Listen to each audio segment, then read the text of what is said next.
বা একটা ফ্যাসিস্ট শাসককে আমরা উৎখাত করেছি, সেই সফলতা যদি আমরা এই ফ্যাসিবাদকে টিকিয়ে রাখি তাহলে কিন্তু থাকবে না। আমাদেরকে এই ফ্যাসিস্ট রাষ্ট্র ব্যবস্থার যারা এতদিন হালুয়া রুটি খেয়েছে তাদের বিলোপ করতে হবে এবং তাদেরকে উৎখাত করতে হবে। তাদেরকে টিকিয়ে রেখে তাদেরকে আবার সুবিধাবাদের চাদরে আবৃত করে এই রাষ্ট্রে নতুন বাংলাদেশ বিনির্মাণ সম্ভব হবে না বন্ধুগণ।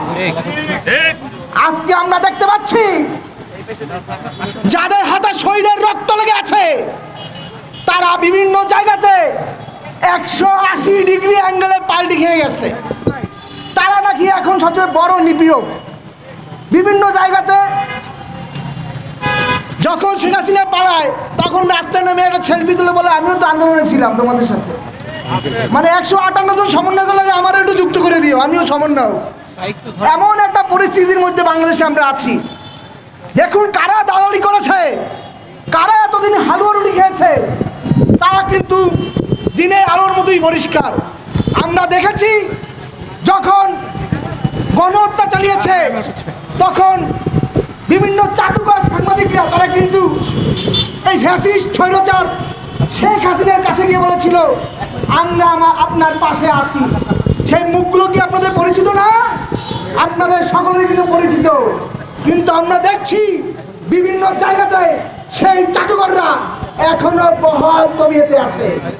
আজকে বিভিন্ন জায়গাতে যারা দীর্ঘদিন এই হালুয়া রুটির ভাগিদার হয়েছে তারা ডিসি নিয়োগ হচ্ছে। তারা কিভাবে হচ্ছে আমরা এর পরিষ্কার জানতে চাই।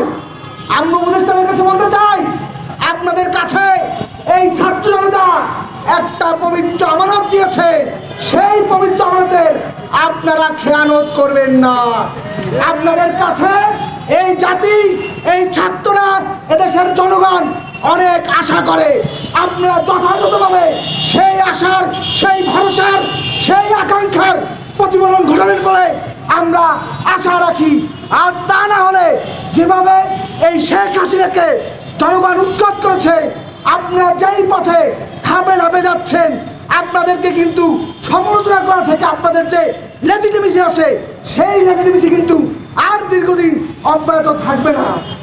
অতএব আপনাদের কাছে আমাদের বিনীত অনুরোধ, আপনারা যারা এই দীর্ঘদিন এই ফ্যাসিবাদের দোসরগিরি করেছে, এই যাদের হাতে এই শহীদের রক্ত লেগে আছে তাদেরকে আর পুনর্বাসিত করবেন না।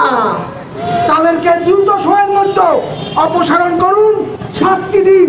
তাদের শাস্তি এ দেশের 18 কোটি মানুষ দেখার জন্য উন্মুখ হয়ে আছে। দেশের ছাত্ররা এই দোষরদের বিচার চায়, এই দোষরদের উৎখাত চায়। আজকে এই শাহবাগ থেকে এই দোষরদের উৎখাত, দোষরদের শাস্তি এবং বিচারের মুখোমুখি করার আহ্বান জানিয়ে আমি আমার বক্তব্য শেষ করছি।